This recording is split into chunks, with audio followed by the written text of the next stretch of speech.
चक्र प्रथम मह लेहिहारा, रात दिवस मह एक बारा।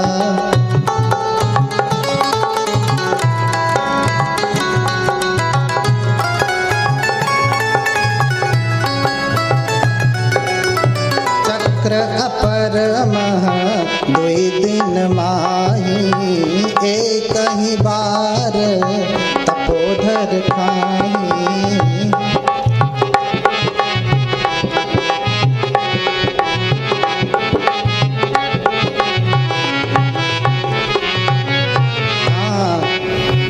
तो फिर क्या करते? पहले तो 24 घंटे में एक बार भोजन लेते, फिर 2 दिन में एक बार भोजन लेते, 48 घंटे में एक बार, फिर पुनि सब तापस लेहिहारा, 3 दिवस मह एक बार।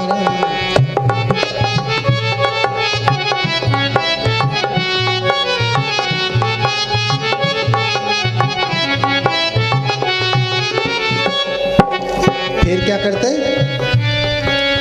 फिर क्या करते? 3 दिन में एक के बाद आप चलते रहे। हाँ, अभी भजन और चलेगा। हाँ, फिर क्या करते? 3 दिन के बाद, 3 दिन के बाद सब कुछ, फिर 4 दिन में एक बार भोजन लेते। 3 4 पुनि 6 दिन बीत लेहिहार, उदर अतिरीत।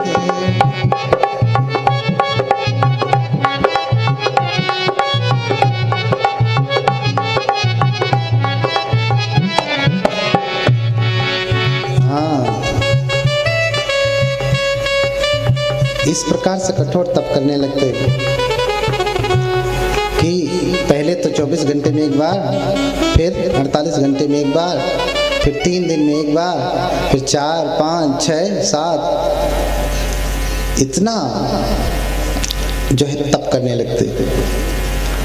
फिर उसको भी छोड़ देते। नित एक तिल खाही बहोरी, लखही न आन असन मुख मोरी। एक तिल,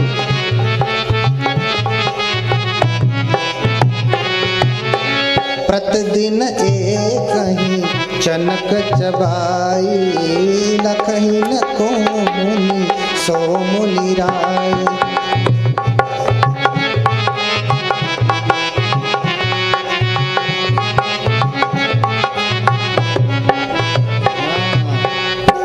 अब तो 6-7 दिन के बाद फिर भोजन भी छोड़ करके एक चना चबा के रहने लगे, फिर एक तिल खा करके रहने लगे।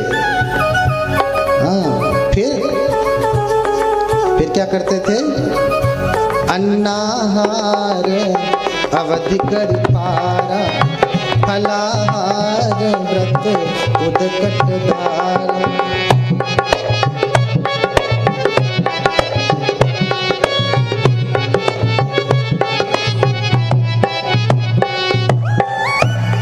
हाँ, अब भोजन छोड़ करके फलाहारी बाबा हो गए।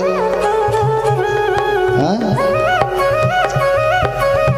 भोजन छोड़ करके फलाहारी। पहले तो 1 दिन में एक बार, फिर 24 घंटे में एक बार, 3 दिन में एक बार, 4 दिन 5 दिन 6 दिन, अब वो भी छोड़ दीजिए।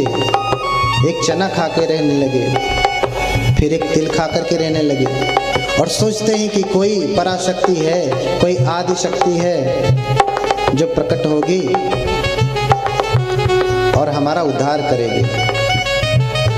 तो फिर वो भी छोड़ देते, इतने से भी प्रकट नहीं होता। तो कहते लगता है अन्न खाने से ही दिक्कत है, क्योंकि व्रत में अन्न नहीं खाया जाता, फल खाया जाता है। तो लोग फल खाते हैं, 4-4 5-5 दर्जन केला खा लेते, कहते हम व्रत हैं। 2-4 किलो सेब झम हो जाता है और कहते हैं कि हम व्रत रख रहे हैं। ऐसा भी खूब व्रत चलता है, लेकिन सिद्धार्थ इससे कठोर व्रत कर रहे हैं। हाँ हाँ,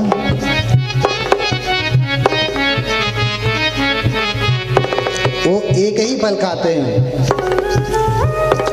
फल एक ही खाते हैं। कितना?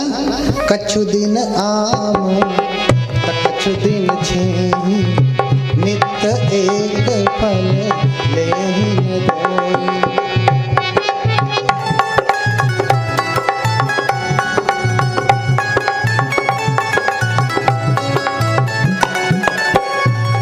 कभी एक आम खाते थे, कभी एक केला खाते थे, पूरा दर्जन भर नहीं।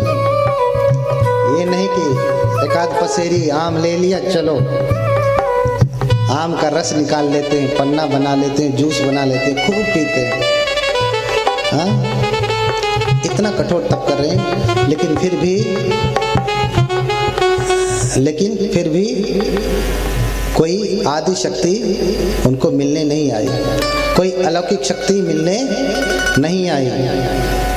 तो सिद्धार्थ सोचने लगते कि शायद अभी हमारे तप में कमी है, अभी हमारे तप में कमी है। तो और कठोर तप करते, जामुन बेर खजूर मकोई, नित्य एक फल ले ही न दोई। तो कभी एक जामुन खा के रहते थे, कभी एक खजूर खा करके रहते थे, कभी एक मकोई खा करके रहते थे। इतना कठोर तप। 2 नहीं खाते थे, एक ही। एक केला खा के आप दिन भर रह लेंगे? आप रह लेंगे? नहीं। एक खजूर खा करके, एक मकोई जानते नहीं, इतना बड़ा बड़ा मकोई होता है, उसको खा के रह लेंगे? एक तिल खा के रह लेंगे? तिल, एक चना नहीं।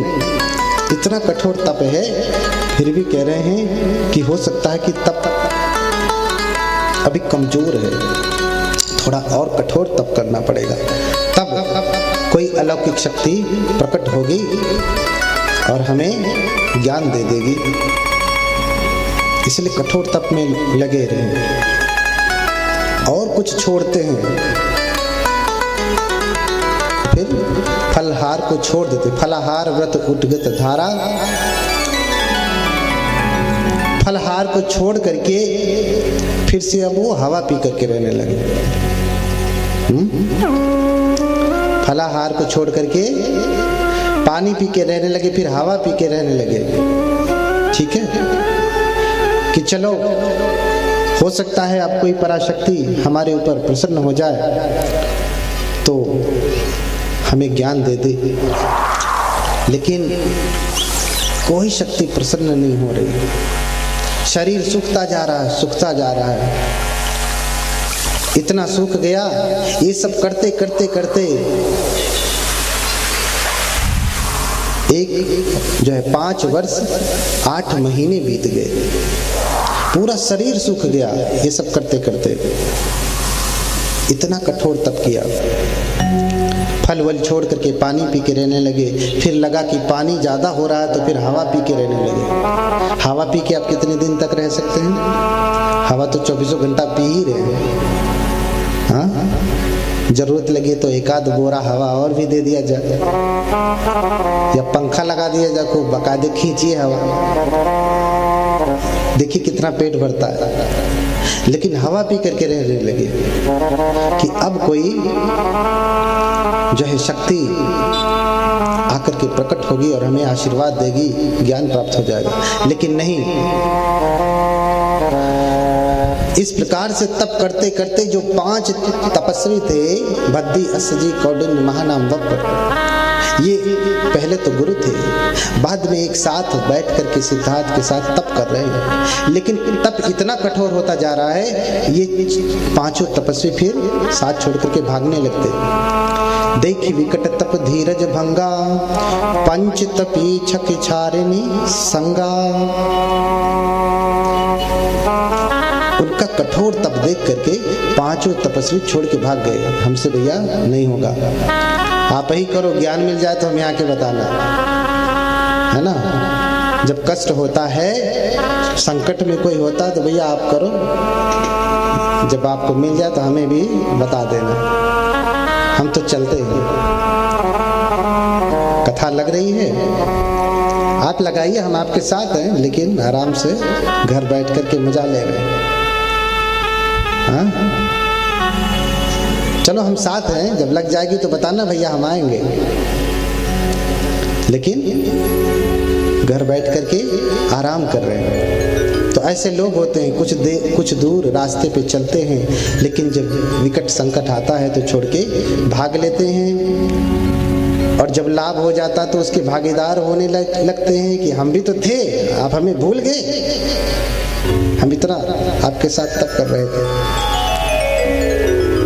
यही अजय जी के साथ बहुत सारे लोग साथ दिए होंगे, बीच में ही छोड़ के भाग गए होंगे कि भैया आप लगे रहो, हमारी नौकरी है। अजय जी तो खाली बैठे हैं, अजय जी तो खाली बैठे हैं, उनके पास कोई काम थोड़ी नहीं है। ये लोग तो IAS PCS हैं, मंत्री हैं, प्रधानमंत्री हैं, सहयोगी, उनके पास काम, इनके पास कोई काम नहीं था इसलिए कथा लगा। वो कोई इंजीनियर थोड़ी नहीं। हाँ, तो जब भयंकर संकट आता तो बहुत लोग साथ छोड़ के चले जाते हैं। कुछ ही लोग होते हैं जो विषम परिस्थिति में साथ आके खड़े होते हैं। तो ऐसा व्यक्ति महापुरुष ही कहलाता है। देवता ही होता है जो ऐन समय पे, ठीक समय पे आकर के सहायता करता है।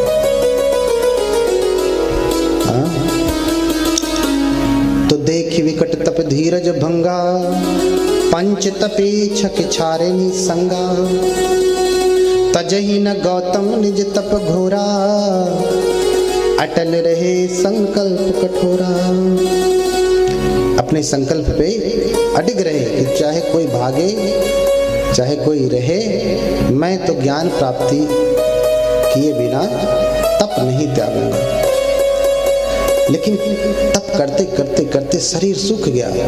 एक दिन निरंजना नदी में स्नान करने के लिए जाते हैं तो क्या देखते कि नदी में पानी बहुत कम है, बहाव भी नहीं है, धीरे धीरे नदी बह रही है।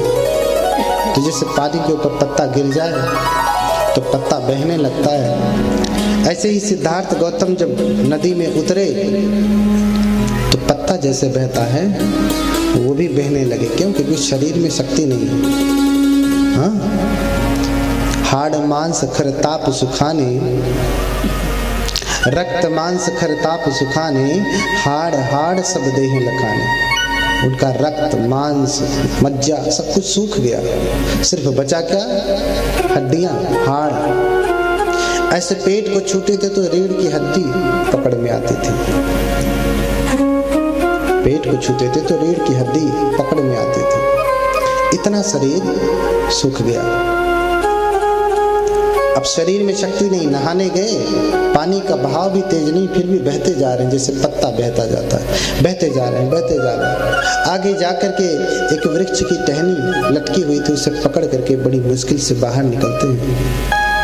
और जब बाहर निकलते हैं तो एक वृक्ष के नीचे बैठते हैं। एक ही वृक्ष को ओट लगाई, बैठे बोधिसत्व तब जाई। एक वृक्ष के नीचे बैठ जाते हैं ऐसे ओट लगा करके, और फिर विचार करने लगते हैं कि इस प्रकार से अगर मैं तप करूंगा तो मेरा शरीर ही नष्ट हो जाएगा, मैं मर जाऊंगा, फिर ज्ञान कौन प्राप्त करेगा? तो ये साधन ठीक नहीं है, क्योंकि जितना आज तक के इतिहास में लोगों ने तप किया, मैंने उनका कई सौ गुना अधिक कठोर तप किया है। ऐसा कठोर तप आज तक किसी ने नहीं किया कि शरीर सूख जाए, सिर्फ अस्थियां बचे। किसी ने किया है क्या? नहीं। तो इससे अधिक और क्या तप हो सकता है? इससे अधिक कोई और तप हो सकता है? जैसे हमारे पासर जी, अजय जी ने धर्म प्रचार में इतनी मेहनत की, इतनी अधिक मेहनत की, इससे भी अधिक कोई मेहनत हो सकती है क्या प्रचार प्रसार में? दिन रात सिर्फ प्रचार प्रचार प्रचार, इससे भी अधिक कोई मेहनत हो सकती है? हाँ, लेकिन जब धर्म लोगों को फ्री में, कोई चीज़ फ्री में मिलती है ना, मुफ्त में मिलती है, तो लोग उसकी अहमियत को नहीं समझते, मूल्य नहीं समझते।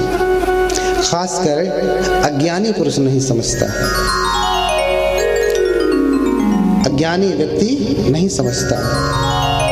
ज्ञानी व्यक्ति को सम्मान देंगे, उसका आदर करेंगे तो वो विनम्र होता है। अज्ञानी व्यक्ति को सम्मान देंगे तो वो अहंकार से भर जाता है कि मैं बड़ा हूं इसलिए तो सम्मान कर रहा है, और फिर अपने आप को 30 मार खा समझने लगता है। हाँ, फिर अपने आप को बहुत बड़ा समझने लगता कि मैं ही हूं तो हो रहा है, मैं नहीं होता तो थोड़ी ना होता।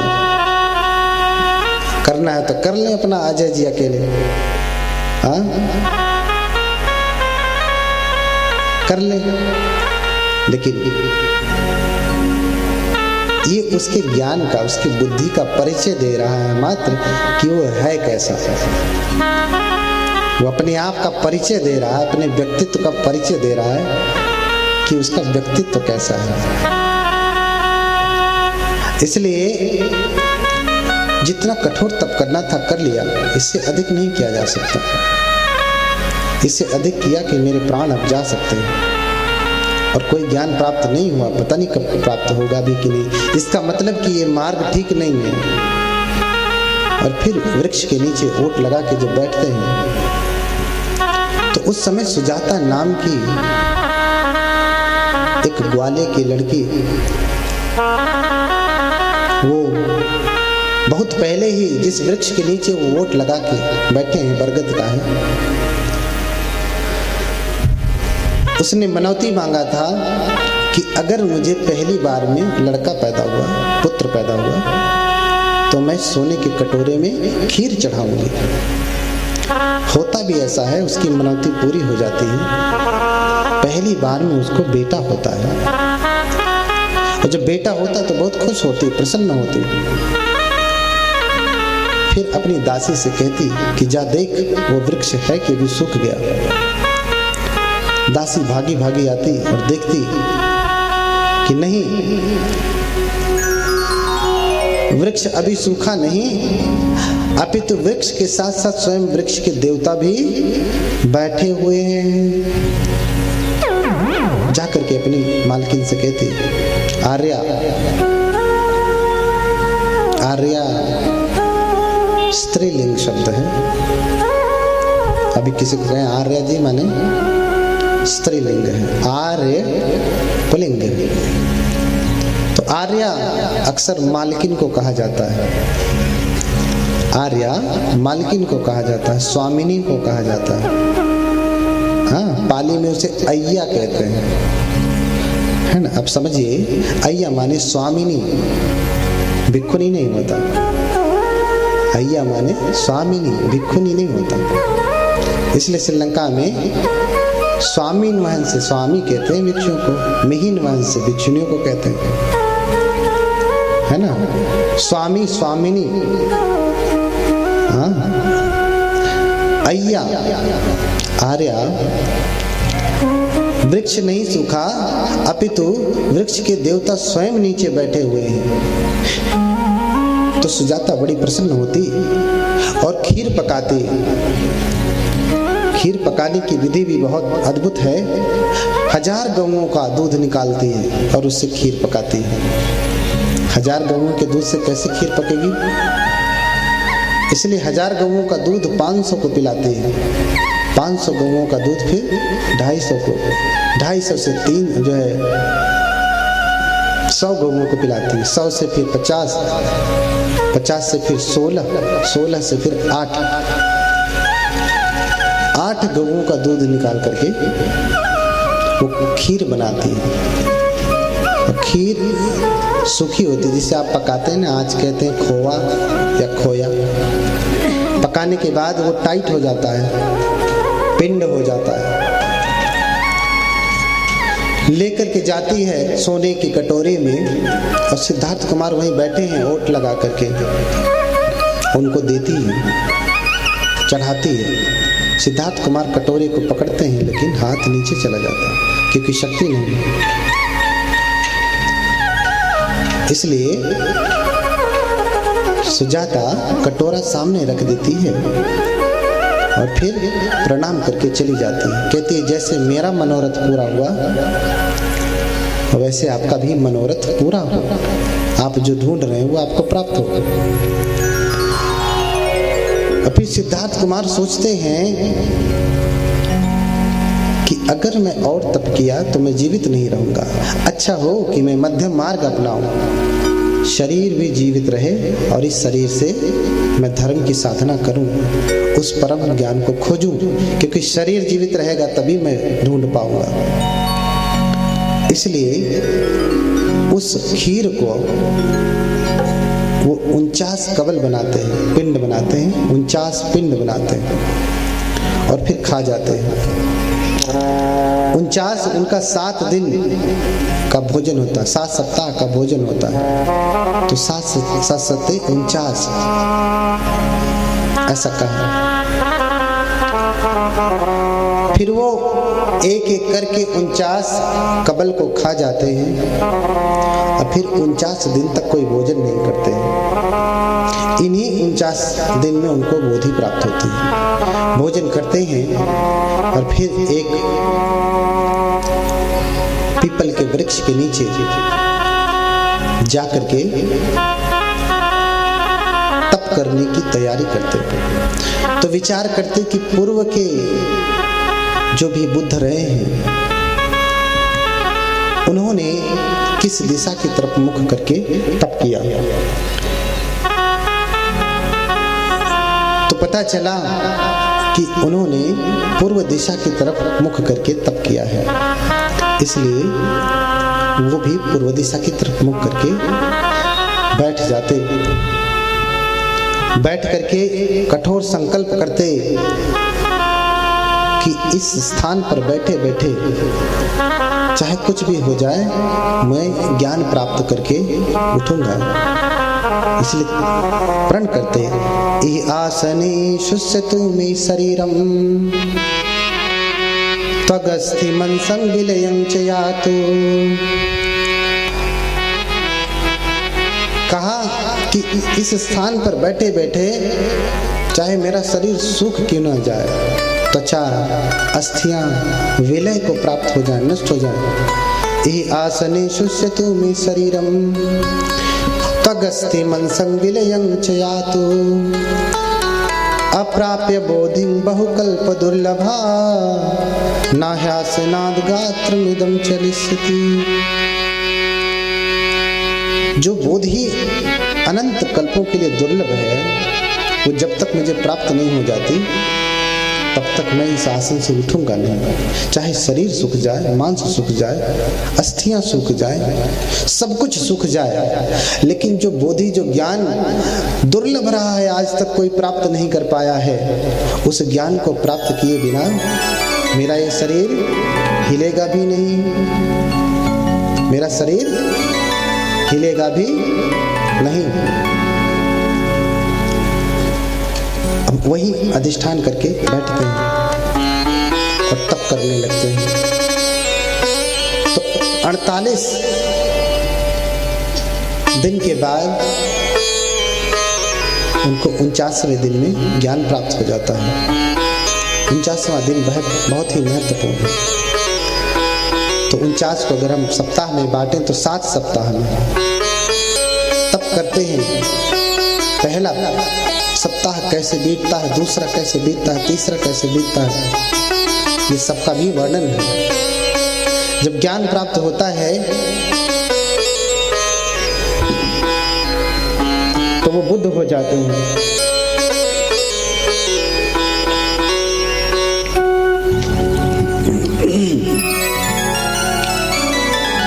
लेकिन ये प्रक्रिया इतनी आसान नहीं है।